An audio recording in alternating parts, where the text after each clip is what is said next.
कुछ चीज़ें ऐसी होती है जब तक आप उन्हें खुद से देख नहीं लेते यकीन नहीं करते हैं। मेरे साथ भी कुछ ऐसा ही हुआ था। अगर मैं कहूं कि मैंने मौत को अपने सामने देखा था तो शायद आपको भी यकीन नहीं होगा। मैं आज तक उस रात को भूल नहीं पाया हूं। मेरा नाम है नितिन कुमार और ये कहानी मेरी है।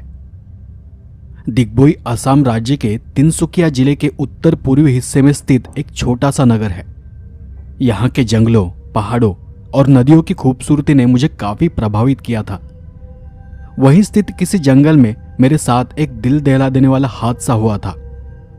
जंगल कौन सा था पता नहीं, क्योंकि रास्ता भटकते हुए उस जंगल में मैं कुछ इस तरह गुम हो गया था कि मैं उस रात कहाँ था मुझे कुछ भी पता नहीं था। उस घटना की याद आज भी मेरे जहन से जाती नहीं है। जब भी मुझे वो सब याद आता है मेरी रूह तक कांप जाती है। मैं अपने कॉलेज के दिनों में वहां अपनी छुट्टियां मनाने चला गया था। मेरा एक दोस्त मेरे साथ था, लेकिन हम कुल 27 लोग थे। ऐसा नहीं था कि सभी के सभी अच्छे दोस्त थे, लेकिन हर कोई किसी न किसी के साथ वहां आया हुआ था। उन सब में मेरा एक दोस्त था, सुरेन, और मैं उसी के साथ यहां आया हुआ था। ट्रिप ज्यादा दिन की नहीं थी, बस कुछ 4 या 5 दिन की थी, और इतने कम दिनों में हर किसी को हर जगह घूमना था। काफी बढ़िया वक्त गुजर रहा था। आखिरी दिन सब वापस जाने की तैयारी कर रहे थे, लेकिन तभी किसी ने बताया कि होटल के पास वहां ठहरने वाले लोगों के लिए साइकिल उपलब्ध है, तो क्यों न आखिरी दिन आसपास की जगहों पर घूम लिया जाए। उस वक्त दोपहर के कुछ 3 बजे हुए थे। मुझे ठीक से तो याद नहीं, लेकिन उस दिन मेरे एक पैर में थोड़ा दर्द था और मुझे भी उन सब के साथ घूमने जाना था, तो मैं इलाज के लिए पास ही के किसी डॉक्टर के यहां चला गया था। जब मैं वापस आया तो देखा कि लगभग सभी लोग साइकिल लेकर निकल चुके थे। बस कुछ ही लोग जो घूम घूम कर थके हुए थे, वही लोग अपने अपने कमरों में पड़े हुए थे। सुरेन भी अपने कमरे में नहीं था, मतलब वो भी उनके साथ चला गया था। मैंने बाहर बैठे एक दुकानदार से पूछा तो उसने कहा कि उन्हें जाकर बस कुछ 5 मिनट हुए होंगे। तब वक्त ठीक से याद नहीं, पर शायद दोपहर के 3 साढ़े 3 बजे हुए थे। तो मैंने सोचा कि अभी निकलूंगा तो वो मुझे रास्ते में कहीं ना कहीं तो मिल ही जाएंगे, और मैं 2 मिनट में ही उनके पीछे जाने के लिए तैयार हो गया। थोड़ा खाने पीने का सामान बैग में भर लिया और होटल के बाहर रखी हुई एक साइकिल को लेकर मैं उसी रास्ते पर निकल पड़ा। रास्ते में जो कोई लोग दिखाई पड़ते उनसे पूछते हुए मैं आगे बढ़ा जा रहा था।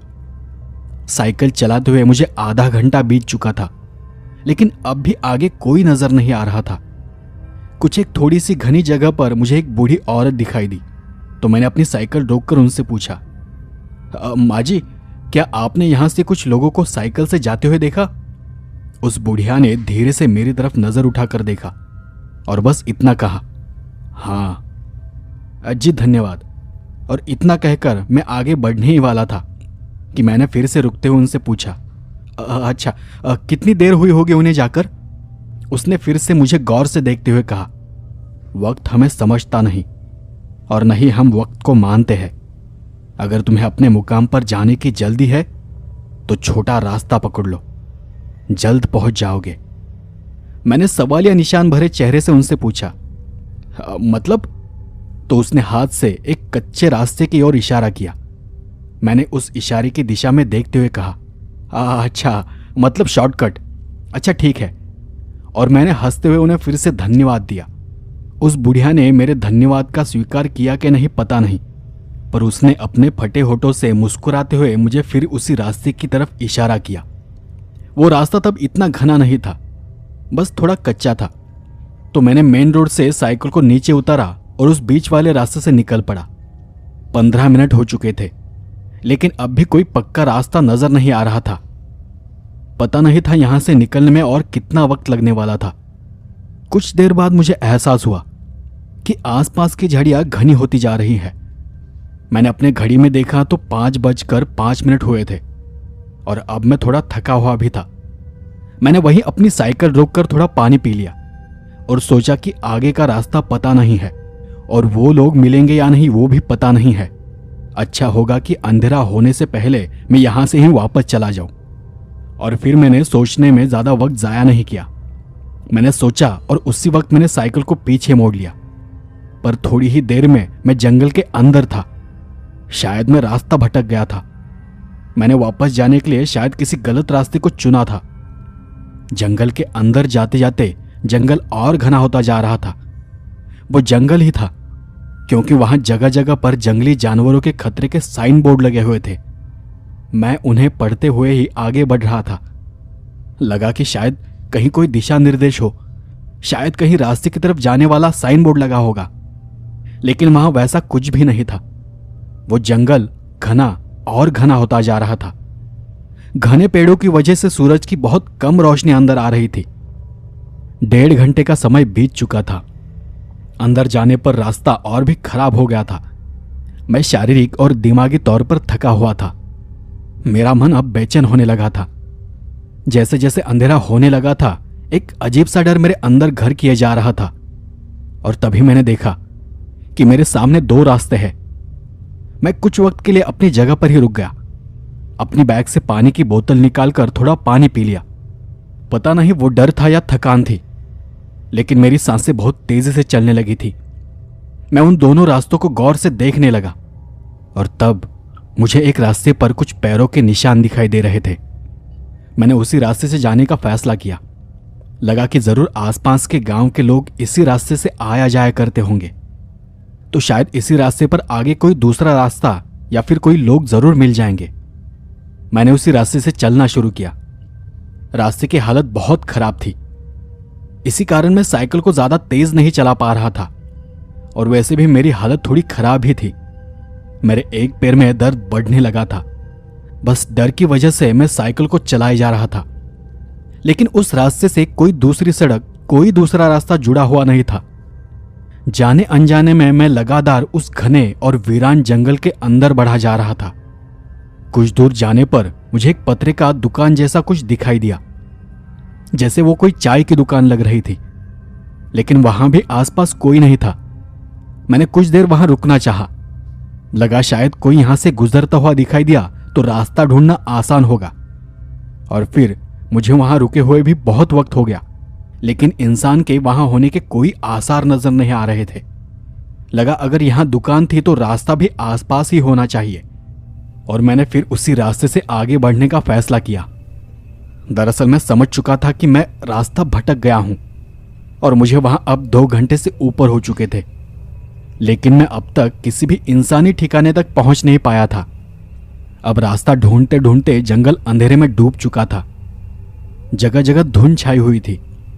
मैंने घड़ी में देखा तो 6:30 बजने में अब भी कुछ वक्त बाकी था। उस सुनसान, अंधेरे और धुंध से भरे जंगल में चारों तरफ से उल्लुओं की, चमगादड़ों की चीखने की आवाज आने लगी थी। इतनी देर बाद भी मुझे कोई रास्ता नजर नहीं आ रहा था, तो मैंने घना अंधेरा होने से पहले उस लोहे के पतरे से बनी दुकान पर वापस जाने का फैसला किया। अब साइकिल चलाने की भी मुझ में ताकत नहीं थी, और इस हालत में आगे बढ़ना मेरे लिए काफी मुश्किल था, क्योंकि मुझे अब जंगली जानवरों का डर सताने लगा था। मैं उस पतरे से बने शेड में अपने आप को छुपाने की तैयारी करने लगा कि तभी मैंने देखा कि एक बूढ़ा वहीं पास से गुजर रहा था, लेकिन वो काफी तेजी से चल रहा था। मैंने उन्हें जल्दी जल्दी में आवाज दी, तो पीछे से आती आवाज को सुनकर वो अपनी जगह पर ही रुक गया। मैं दौड़कर ही उनके पास चला गया। अपनी भारी भरकम आवाज में उस बूढ़े ने मुझसे पूछा, कौन हो तुम और यहां क्या कर रहे हो? उसका चेहरा झुर्रियों से भरा हुआ था और बहुत डरावना लग रहा था। मैंने उसे जवाब दिया कि मैं यहीं पास के एक होटल से हूं। थोड़ा जल्दी में था तो सोचा कि जंगल के रास्ते से जाऊंगा तो जल्दी पहुंच जाऊंगा, लेकिन शायद मैं रास्ता भटक गया हूं। पिछले 2.5-3 घंटों से मैं बस रास्ता ढूंढ रहा हूं। तो उस बूढ़े ने अपनी लाल लाल खून से भरी आंखों से मेरी तरफ देखा और कहा, चलो मेरे साथ, आगे एक झोपड़ा है, हमें वहीं रुकना होगा। मैंने कुछ कदम पीछे जाकर अपनी साइकिल ले ली और उनके पीछे पीछे चलने लगा। हमने वो रास्ता छोड़ एक पगडंडी का रास्ता पकड़ा। वो बहुत ही छोटा और उबड़ खाबड़ रास्ता था। उस बूढ़े ने चलते चलते ही कहा, अच्छा होगा कि ये साइकिल यहीं छोड़ दो। साइकिल की वजह से तुम्हारी रफ्तार धीमी हो रही है। तुम्हें मेरे साथ मेरी रफ्तार से चलना होगा। और इतना कहकर वो फिर से तेजी से चलने लगा। वो ऐसे चल रहा था जैसे कोई जवान इंसान चलता है। मैं कुछ सेकंड्स तो वहीं खड़ा रहा और फिर साइकिल को वहीं खड़ा कर मैं दौड़कर ही उनके पीछे पीछे चला गया। उस पगडंडी पर भी काफी घने पेड़ थे, जैसे कोई जानवर हमें खाने के लिए उन्हीं पेड़ों के बीच कहीं छुपा हुआ है। वो काफी भयानक लग रहा था। लगभग 2 किलोमीटर चलने के बाद मुझे कुछ 3-4 झोपड़े दिखाई दिए। वहां पहुंचने तक हम दोनों ने एक शब्द की भी बात नहीं की थी। मैंने कुछ सवाल पूछने की कोशिश की, लेकिन वो बूढ़ा बस चुपचाप चलता रहा। जब हम पास पहुंचे तो वहां फूस से बना हुआ एक घर दिखाई दे रहा था और उसी घर के पास जगह जगह जानवरों को डराने के लिए कपड़े और लकड़ी का पुतला बनाया हुआ था, जो कि खुद से दिखने में काफी डरावना लग रहा था। बाहर रोशनी नाक के बराबर थी। आसपास की चीजों को देखने के लिए आंखों पर जोर देना पड़ रहा था। उसने मुझे घर के अंदर जाने का इशारा किया। मेरे अंदर जाते ही वो बूढ़ा भी मेरे पीछे पीछे अंदर घुस गया और उसने उस लकड़ियों से बना हुआ उस झोपड़े का दरवाजा अंदर से बंद कर लिया। अंदर आते ही उसने माचिस जलाई और एक पुराने बर्तन के नीचे रखा घासलेट का एक दिया जलाया। मैंने अंदर देखा तो वो कोई घर था ही नहीं। अंदर जो थोड़ा बहुत सामान था वो सब यहां वहां बिखरा पड़ा हुआ था और आसपास घास फूस से बिस्तर जैसा बना हुआ था। अब मैं भी काफी थका हुआ था तो मैं झट से वहां घास से बने एक बिस्तर पर बैठ गया। मेरे नीचे बैठते ही वो बूढ़ा भी वही पास की सूखी घास में बैठ गया। मैंने अपनी बैग से कुछ खाने का सामान निकाला और उस बूढ़े की ओर किया, लेकिन उसने मुझे बस शांत रहने का इशारा किया। अब वैसे भी मैं बहुत थका हुआ था। पता नहीं कि कब मैं नींद में चला गया। कुछ वक्त बाद मुझे ऐसा महसूस हुआ कि जैसे कोई मेरे गले पर कोई धारदार चीज रखकर मेरे गले को चीरना चाहता हो। तो मैंने झट से अपनी आंखें खोलने की कोशिश की, लेकिन मैं अपनी आंखें खोल नहीं पा रहा था और नहीं मैं अपनी जगह से हिल पा रहा था। शायद मैं नींद में ही तड़प रहा था और तब मुझे कोई जोर जोर से हिला रहा था। मैंने अपनी आंखें खोली तो देखा कि वही बूढ़ा मुझे जगाने की कोशिश कर रहा था और उसकी वो भारी आवाज मेरे कानों में सुनाई दे रही थी। क्या हुआ तुम्हें? तब मैं झट से उठकर बैठ गया। मैं पसीने से सराबोर हो चुका था। मेरी सांसें बहुत तेज चल रही थी। मैंने तेजी से सांस लेते हुए उससे कहा, कुछ नहीं, एक बहुत बुरा सपना देखा। वो बूढ़ा फिर से अपनी जगह पर जाकर शांति से बैठ गया और उसी शांति से उसने मुझसे कहा, कोई तुम्हारा गला काट रहा था ना? उसकी वो बात सुनकर मेरे रोंगटे ही खड़े हो गए। मतलब जो मैंने सपने में देखा था वो इस बूढ़े को कैसे पता चला? मैंने अपने चेहरे से पसीना पोंछते हुए उससे पूछा, आपको कैसे पता? तब मैंने देखा कि उसके बगल में घास के नीचे एक धारदार हथियार छुपाया हुआ था। वो देख मैं और भी डर गया, लेकिन उससे पूछने की मेरी हिम्मत नहीं हो रही थी। लगा कि कहीं उसने मुझे अभी के अभी मार दिया तो मैंने घड़ी में देखा तो उस वक्त 8:20 हो चुके थे। उस बूढ़े ने मेरी तरफ देखते हुए कहा, ये जगह ऐसी ही है, ये यहाँ के माहौल का असर है, लेकिन एक बात ध्यान रखना, तुम्हें जितना हो सके उतना शांत रहना है। ये जगह ऐसी ही है मतलब? मैंने बस एक नजर उसे देखा और फिर से नीचे देखा। बोतल में जो कुछ भी पानी बचा हुआ था उसे पी लिया और बस शांत पड़ा रहा। उस सपने की वजह से मुझे काफी देर तक नींद नहीं आई। मैं बस पड़ा हुआ था। ऐसा लगा कि नींद में सच में ये बूढ़ा कहीं मेरा गला न चीर दे। मैंने 1-2 बार तिरछी नजर से उसे देखने की कोशिश की तो वो भी अब आराम से पड़ा हुआ था, किसी लाश की तरह। तब मुझे बाहर से कुछ अजीब सी आवाज आने लगी। मैंने बूढ़े को देखा तो वो चुपचाप पड़ा हुआ था। मैंने उठकर उस झोपड़ी के एक छेद से बाहर देखा तो कुछ लोग जंगल के अंदर जा रहे थे। उनमें ज्यादातर औरतें थी और बस 2-3 आदमी दिखाई दे रहे थे। मैंने एक नजर बूढ़े को देखा तो वैसा का वैसा था। शायद अब वो सो चुका था और तब मैंने सोचा कि यही सही मौका है यहां से भाग जाने का। उन लोगों के साथ निकल जाना ही ठीक होगा। मैंने धीरे से उस झोपड़ी का दरवाजा खोला और मैं झोपड़ी के बाहर चला गया। वो लोग मुझसे करीब 50 मीटर की दूरी पर आगे चल रहे थे। मैं पेड़ों के पीछे छुपते छुपाते हुए उनके पीछे पीछे ही जा रहा था, लेकिन फिर भी मेरे अंदर का डर अब भी बढ़ा जा रहा था। कुछ ही मिनट में वो सारे लोग एक जगह पर रुक गए। उनमें से कुछ लोगों ने आसपास की मशालों में आग जलाना शुरू किया और फिर धीरे धीरे वहां काफी रोशनी हो गई। तब मैंने अपने आसपास देखा। आसपास का नजारा देख मेरे हाथ पैर ठंडे पड़ गए। आसपास के पेड़ों पर इंसानी शरीर के अंग लटक रहे थे। कहीं किसी का टूटा हाथ लटक रहा था तो कहीं किसी का टूटा हुआ पैर था। मैंने अपने सामने देखा तो उन लोगों के हाथों में भी कई सारे नरमुंड थे और वो लोग उन्हें एक आग के चारों तरफ गोलाकार में रख रहे थे। ऐसा लगा कि न जाने क्यों मैं उस बूढ़े को छोड़कर यहां आ गया। वो नजारा देखकर अगले ही पल मैं वहां से निकलने के लिए पीछे मुड़ा और जैसे ही मैं पीछे मुड़ा मुझे जोर का झटका सा लगा। मेरे बिल्कुल सामने बस 2 फीट की दूरी पर उन्हीं लोगों में से एक औरत खड़ी थी, किसी पुतले की तरह। मुझे देख वो मुस्कुरा रही थी, पर न वो अपनी आंखें झपक रही थी और न ही कोई हलचल कर रही थी। उसे देख मेरे हाथ पांव, यहां तक कि मेरे होंठ भी थरथराने लगे थे। पहले से ही मेरा पैर दर्द कर रहा था और अब वहां से भागने के बारे में मैं सोच ही नहीं सकता था। मेरे सामने मेरी मौत खड़ी थी। मैंने उससे बचकर निकलने की एक नाकाम सी कोशिश की, लेकिन वो मुझे पकड़कर किसी जानवर की तरह घसीटते हुए उन लोगों के सामने लेकर चली गई। वो सभी लोग किसी जिंदा लाश की तरह थे। मैं समझ चुका था कि ये मुझे जिंदा नहीं छोड़ेंगे। मैं उन्हें मुझे छोड़ने के लिए उनके सामने गिड़गिड़ा रहा था, अपने हाथ जोड़ रहा था, लेकिन मेरी बात का उन पर जरा भी असर नहीं हो रहा था। वो तो बस अपना काम किए जा रहे थे। और फिर उन्होंने मुझे बांधकर एक आग के पास लेटाया और फिर कहीं से खून लाकर मेरे पूरे शरीर पर डालने लगे। अब मैं जोर जोर से मदद के लिए चिल्लाने लगा था। उनका वो सब होने के बाद एक बुढ़िया आकर मेरे सामने खड़ी हो गई। उसे देख मैं एकदम से शांत हो गया। वो वही बुढ़िया थी जिसने मुझे जंगल का रास्ता दिखाया था। मतलब ये भी उन्हीं में से एक थी। मैं उससे भी मदद की भीख मांगने लगा और तब उस बुढ़िया ने अपने पेट के पीछे छुपाया हुआ एक धारदार हथियार निकाला और उस हथियार को मेरे गले पर रखा। मैं एकदम से सुन्न हो गया।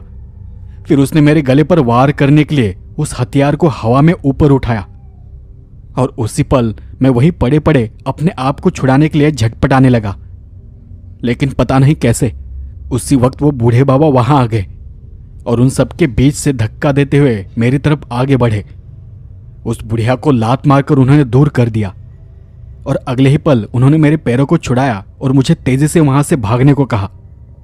तब मैंने ठीक से देखा कि उन्होंने मेरे हाथ और पैरों को इंसानी पेट की अतड़ियों से बांध रखा था। उसी पल वो सारे लोग किसी जानवर की तरह जोर जोर से चिल्लाने लगे। मेरे पैर में दर्द होने के बावजूद मैं वहां से भागा जा रहा था। वहां से कुछ दूर जाने पर सामने का नजर आना ही बंद हो गया था। सब तरफ बस घना अंधेरा था। मैं बार बार पेड़ों से पत्थरों से टकरा रहा था। वो बूढ़े बाबा भी किस दिशा में थे वो भी पता नहीं था। कुछ वक्त बाद मुझे जोर का धक्का लगा और मैं शायद किसी बड़े से गड्ढे में गिर गया। मुझे बस यहीं तक याद है, क्योंकि गड्ढे में गिरते ही मैं बेहोश हो चुका था और पता नहीं फिर किसी जलन के एहसास से मुझे होश आया। मेरा शरीर जैसे जल रहा था। मेरे हाथों पर, पैरों पर, चेहरे पर तेज जलन महसूस हो रही थी, जैसे कोई मुझे आग में जला रहा हो। उस एहसास से मैं झट से जाग गया और मैं उठकर बैठ गया। मैंने देखा कि मैं एक रास्ते के किनारे पर पड़ा हुआ था और सूरज की गर्मी की वजह से मेरी स्किन जल रही थी। शायद बहुत देर से मैं वहीं पड़ा हुआ था, क्योंकि मेरे कपड़े थोड़े गीले थे। मतलब किसी ने तो मेरे शरीर को धोकर सारा खून साफ कर मुझे यहां लाकर छोड़ दिया था। मेरे पास ही मेरी साइकिल पड़ी थी। मेरी हालत तो अब भी खराब थी। मेरे एक पैर पर किसी पेड़ के पत्तों को बांधा गया था, लेकिन तब मेरे पैर का दर्द थोड़ा कम था। मैंने उठकर अपने आसपास देखा। वहां आसपास अब भी घनी झाड़ियां थी, लेकिन वो एक अच्छा सा रास्ता था। मैं उठकर साइकिल के पास चला गया तो वहां पत्थरों से एक निशान बना हुआ था, जो कि एक संकेत था कि मुझे किस दिशा में जाना है। मैं जान चुका था कि जरूर उस बूढ़े बाबा ने ही मुझे बचाया होगा और उन्हीं ने ये निशान बनवाया होगा। उस सब पर शक करने की कोई गुंजाइश ही नहीं थी।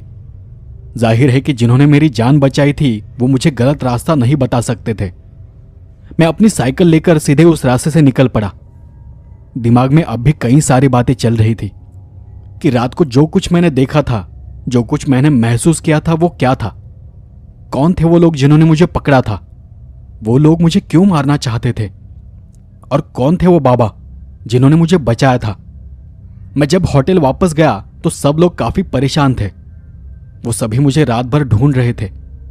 सुरेन का तो मुझे ढूंढ ढूंढ कर बहुत बुरा हाल हो चुका था। तब मैंने उन्हें बताया कि मैं उनके पीछे पीछे आने के चक्कर में जंगल में कहीं गुम हो गया था। तब वहां जो दुकानदार था, मतलब जिससे मैंने कल रास्ते के बारे में पूछा था, उसने मुझे इशारे से अपने पास बुलाया और फिर मुझसे धीरे से कहा, नसीब वाले हो जो रात में जंगल में रहकर भी जिंदा वापस आ गए, क्योंकि सुना है कि उस जंगल में प्रेतों का वास है। तब मैंने उनसे पूछा, आप क्या जानते हो उस जंगल के बारे में? तब उस दुकानदार ने मुझसे कहा, यह ऐसा पहली बार नहीं हुआ है, और भी कुछ लोग हैं जो उस जंगल से बचकर निकलने में कामयाब हुए हैं। कहते हैं कि 19वीं सदी की शुरुआती वर्षों में ब्रिटिश सरकार के लोगों ने तिनसुकिया के पूर्वी इलाकों में कोयले और काष्ठ के उद्योग के लिए प्रवेश किया था। तब यह इलाका घने जंगलों से भरा हुआ था, लेकिन वहां जो लोग रहा करते थे उन्हें वहां से भगा दिया गया। जो लोग वहां से जाने के लिए राजी नहीं थे उन्हें मारकर, उनके सर काटकर उन्हें पेड़ों से लटकाया गया।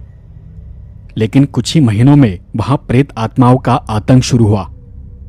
वहां जो भी लोग गए हुए थे वो भी उस जगह को छोड़कर भाग गए। कहते हैं कि उनकी प्रेत आत्माएं अब भी उसी जगह पर दिखाई देती है। जो भी उनके इलाके में जाने की कोशिश करता है वो उन्हें मार देती है और उनका भी सर काट दिया जाता है। अब सच क्या है मुझे भी पता नहीं। वो जिंदा लोग हैं या आत्मा है वो भी पता नहीं, पर शायद तुम अच्छी तरह से जानते होंगे कि वह तुम्हारे साथ क्या हुआ था। मैंने दुकानदार की बात शांति से सुनी, लेकिन उसकी बात का कोई जवाब नहीं दिया। उसे ऐसा जताया जैसे मेरे साथ कुछ भी बुरा नहीं हुआ था, और मैं चुपचाप वहां से चला गया। लेकिन वो रात आज भी मेरे जहन में है। मुझे पता नहीं कि मैंने उन प्रेतात्माओं को देखा था या वहां के ही लोगों को देखा था, लेकिन वहां जो भी हुआ था वो मेरी आंखों के सामने हुआ था। भला था उस बूढ़े बाबा का जिसने मेरी जान बचाई थी।